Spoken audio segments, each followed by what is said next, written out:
Rinkdamas eilėraščius, norėjau, kad juose būtų mano pirštų antspaudai.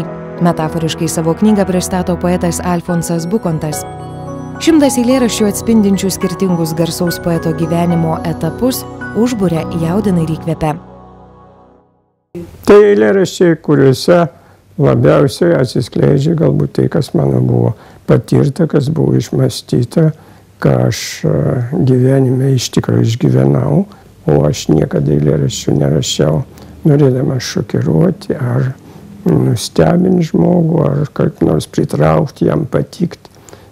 Svarbiausia man buvo, kad jis susidurtų tokioj pat situacijai kaip ir aš, išgyventų panašius dalykus ir kad tie eilėraščiai jam tiesiog padėtų atsispirti įvairiom negandom ir kad jis būtų stipresnis, nes pamatytų, kad kažkas jau per panašią situaciją ėjo, praėjo. Žinomas poetas Alfonsas Bukontas visai nenori būti žinomas, nors jo tekstus apdainavo daugelis Lietuvos kompozitorių. Pagal poeto eiles buvo sukurta viena populiariausių estrados dainų Gintarai.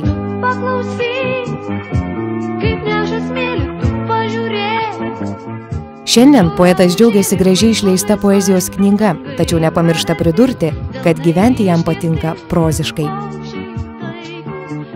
Aš iš viso mėgstu gyventi taip, kaip visi žmonės gyvena ir labai gerai jaučiuosi tada, kad aš einu gatvėje ar esu kavinėje ar kur nors, ar vaikštau, bet kur manęs niekas nepažįsta, manęs neišskiria.